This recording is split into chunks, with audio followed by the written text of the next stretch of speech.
Welcome to Faith and Work. I'm Carol Evans, and I'm so glad you're here. This podcast was born out of a passion to help people live boldly in their faith while embracing the work you've been called to do.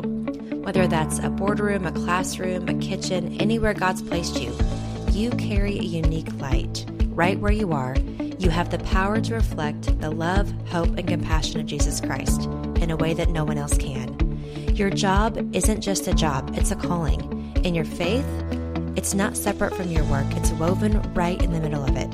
So let's go. Let's talk faith, purpose, and let's live it out right where we are. Have you ever felt out of place? Like when you walked into a room and you just felt like, these are not my people. Maybe at a job, at a church, maybe a community event or an event at your kid's school. And you just walked in and you thought, I just don't fit here. I felt that too. And when I thought about those places, it can be easy to gravitate to people in those rooms and in those spaces where we have the most in common, or we feel like we align the most.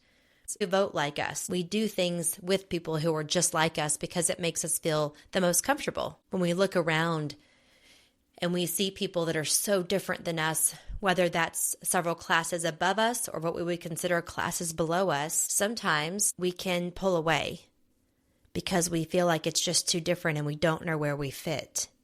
And it can be hard to find your place at the table. It is common and normal for us to find places and spaces where we feel the most comfortable with people who are most like us. But I want to challenge you today to think about it a little differently.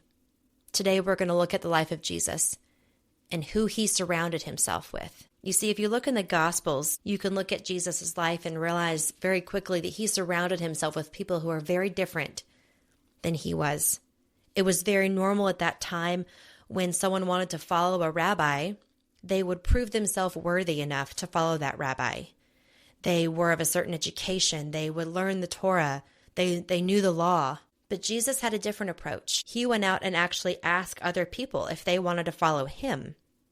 He went out and chose people who were intentionally different from each other. Let's take a look at a few of those lives. So let's dive in a little bit. Let's start with Matthew. Matthew was a tax collector. When we hear the term tax collector, you might think of someone who files your taxes for you every spring. But tax collectors were not just modern-day accountants. Tax collectors were people who actually worked for Rome, and they would gather money from the Jews and give it to the Romans. They were known for padding their own pockets, and if, let's say, you owed $50 in taxes, they might say $75 or even $100, and they would keep that extra money for themselves. So they weren't the most trustworthy of people normally. I'm not saying all tax collectors were bad and evil, but they weren't known for being trustworthy. They were known for padding their own pockets. And they worked for what most at that time would consider the enemy. They worked for Rome. Then you have Simon the Zealot. When we hear the term zealot, we often think of someone who is a zealous person. We might use the term and say they're zealous for Christ or they're zealous in their job. They have a lot of zeal, a lot of passion. We associate that term with someone who is outgoing. But when we hear the term Simon the Zealot is someone who is exactly opposite of what the tax collector was. See, the zealots were someone who believed so much in the Jewish people that they were extremely anti-Rome, and they would stir up a lot of political things to make sure that everyone would go against Rome. Sometimes they would even take out, and by take out I mean murder, people who were for Rome, because they wanted it known that they should not be under Roman law, under Roman rule. So a zealot was someone who was extremely anti-Rome. They wanted no one to be over their people. They wanted an independent nation. So far we have a tax collector and a zealot. These two people would not have been friends outside of Jesus. They would not have had dinner at each other's house. They would not have even met for coffee. They would not have been friends. Then you have Nathaniel, or in some passages, he's also called Bartholomew. He said, "Could any good thing come out of Nazareth?" referring to Jesus. He was a little prejudiced when it came to where Jesus was from. Could any good thing come out of Nazareth? Have you ever met someone or even heard of someone and thought, "Ooh, they're from there"? I don't know about that. So he had a definite persuasion of where Jesus was from, and he had this identity of who he thought he was based on where he was from. And then you have several disciples that were fishermen. Peter, James, John, and Andrew, they were all fishermen. From 3 to 10% of the population during that time period could not read. It is very likely, we don't know for sure, but it is very likely that the fishermen that were disciples could not read. They would have memorized parts of the Torah, and they would have memorized and known the scripture because of what they were taught, but they didn't have copies of the Bible like we have today. So just like these disciples who were all so different from each other, yet Jesus intentionally put them in this big group. When you think about what Jesus entrusted them with, Jesus entrusted this group of highly unlikely people. They would be with him during the miracles. They would be with him during the feeding of the 5,000. They were there in the storm when Peter walked on the water. This highly unlikely group of disciples witnessed so much for the 3 years that Jesus had in ministry here on the earth before. Just like this group of highly unlikely followers, you might find yourself in a group of people that is very different from yourself. Maybe you have a different educational background. Maybe you feel underqualified because everyone else in the group has a higher education than you do or more certifications than you do. Maybe when you look around your community and you think, these people believe politically something different than what I believe, or they have a different take on recent politics than what I have. Maybe they're from a different part of the world than you're from and you don't know how to feel about it. But I want to encourage you with something. There is a place for you and for them at the table. If you look at John 13, it says, "A new commandment I give to you, that you love one another as I have loved you, that ye love one another. By this shall all men know that you are my disciples, if you love one another."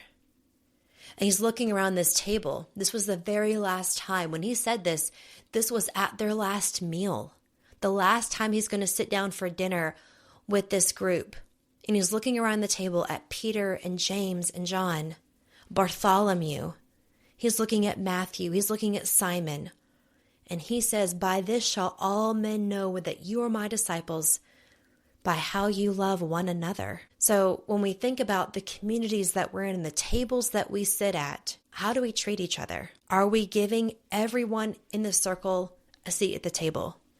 And if we give them a seat at the table, are we giving them a voice to use? Because friends, I guarantee you that you can look around the table and you can see people that are more qualified. You can see people that maybe have a better stage presence than you have. Maybe you think they're going to get the next job. There's no way I'll get that next job.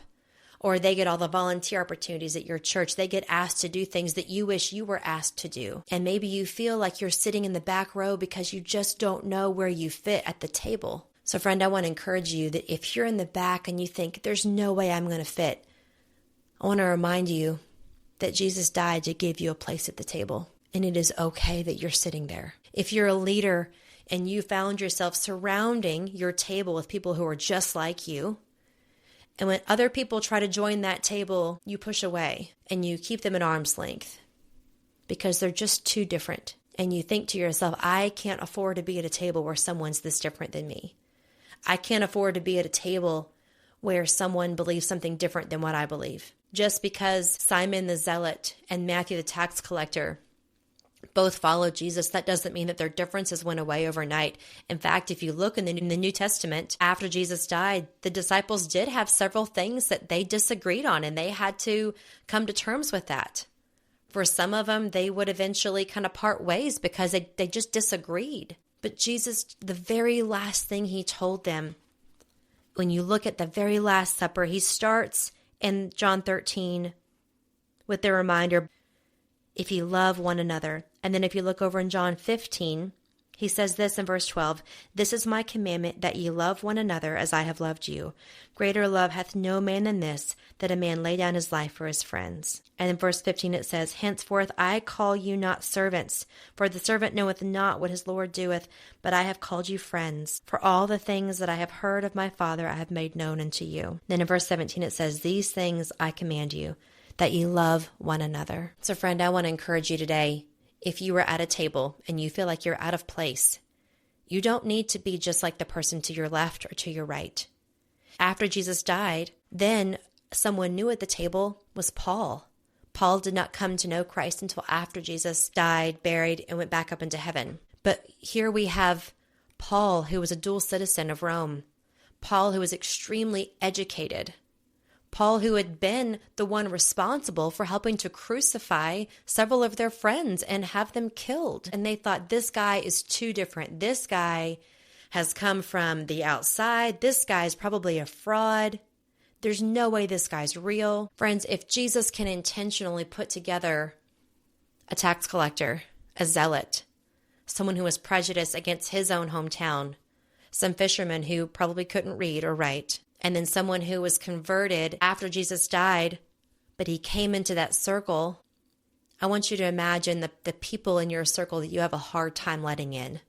Maybe they're just a little bit too different and you're not sure if it's safe to let them in.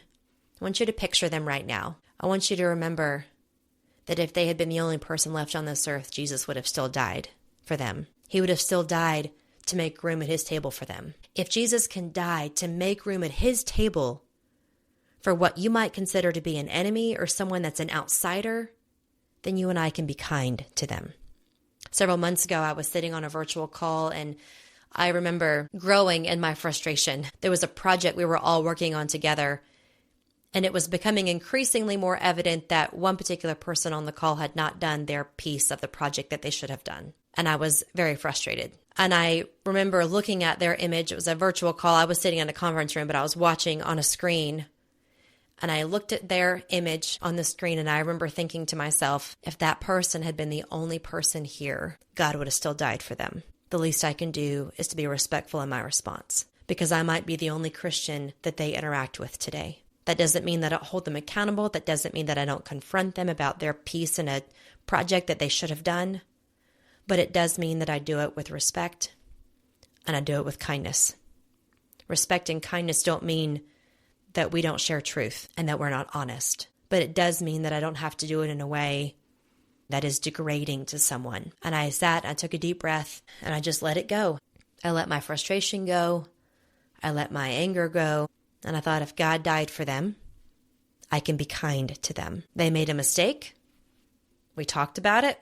We move forward. But friends, if you were on the outside, not sure if you have a place at the table, I want to encourage you that you do have a place at the table.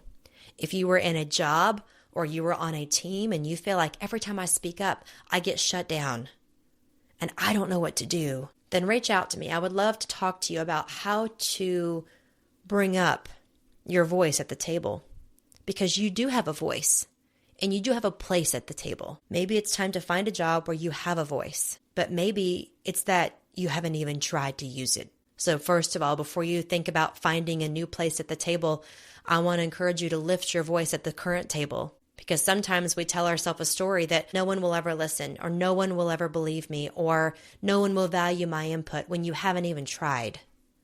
So first of all, before you leave and say, well, I'm just at the wrong table, I want to encourage you and challenge you to share your voice, to share your thoughts, and to talk at the table that you're at right now. If you're sitting at the table and you've pushed others away because they're too different, you've pushed them away because you think, what if they hurt me? You've pushed them away because you think, maybe I can't trust them. You know, I can't help but think about the life of the disciples after Peter denied Jesus. And then the next day, they were all together again. Or the next several days, Jesus was crucified. And the next several days, I can't imagine the next time they ate a meal together. And they said, Peter, you did what? You were right there. They asked if you knew him. And you said you didn't know him? How could you do that? How could you do that? And Peter, I'm sure, would have defended himself and said, but guys, I was scared. And maybe you're sitting at that table and you're thinking, I can't let those people in. They've made too big of mistakes. I can't let them in. They're too different. Their voice is too different than my voice. I am sure Simon the Zealot and Matthew the tax collector thought the same thing. I can't let him in. I can't minister with him. They're too different. But friends, I want to encourage you that people that are different than you, giving them a voice and giving them a seat at your table is a gift. It is a beautiful responsibility as leaders to give every person a seat at the table and to give all of those people at the table a voice to use. Because while we may all have different life experiences, different educational backgrounds, different political views, I want to encourage you, the things that you can learn from the people at your table that are different than you, those lessons and what you can learn, that's invaluable. If God sent his son to die so that my enemy could have a seat at the table, the least I can do is be kind to them. We think about the life of Jesus, what he left those disciples the responsibility of doing. He only had 3 years here. And when I think about Jesus walking from village to village, and when you read the Gospels, you don't get this sense that he was rushing around. I love the podcast Back Porch Theology with Lisa Harper. And I've heard her often say that Jesus' ministry was at the speed of 3 miles an hour. And when I think about that, and I think about the people that he walked from miracle to miracle alongside, it was these people who were so vastly different. If you look more in the book of Matthew, it says that 2 women that contributed to Jesus' financial ministry, that they helped to fund Jesus' ministry, were Mary, who was possessed of demons, and Joanna, who was the wife of Chusa, the steward of Herod. Jesus used really unlikely people. He walked alongside unlikely people.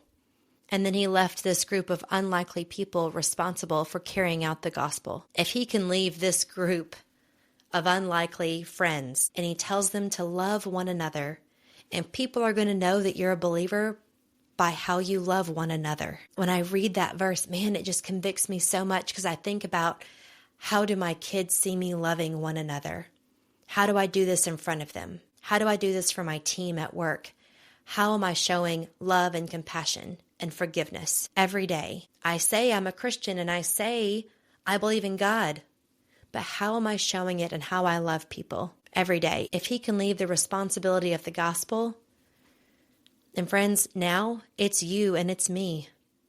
We look at the life of the disciples as a very interesting canvas and a very unlikely canvas of people. But think about your life and my life and what we do every day in our work, who we are in those work environments, how we respond in meetings, how we respond in emails, how we respond to our kids, to our spouse, how we respond to our leadership, how we respond to the new hire, how we respond when someone else makes a mistake. All of that matters. When we give a voice to those at the table who may not have a voice at other tables, that matters. When we choose to show grace, that doesn't mean that we don't have boundaries. That doesn't mean that we don't hold people accountable to their responsibility, but it does mean that we do it with grace, we do it with compassion, and we do it with love. What we do is important, but how we do it is far more important. I want to leave you with this thought today. If Jesus died to give everyone a seat at the table, the least we can do is allow them to sit down, to show them compassion, to show kindness, and to give them a voice to speak up. Thank you so much for joining me on today's episode of Faith at Work. If today's conversation encouraged you, I would love for you to share it with a friend or a coworker. And I would love to hear what you think. So you can text me at 615-669-3209. I would love to hear your thoughts, your feedback. And if you have questions that you would like answered on a future episode, leave me your name and the city and state that you are reaching out to me from. That number again is 615-669-3209. I would love to hear your thoughts. I look forward to being with you again next week. Until then, let's keep living out our faith at work.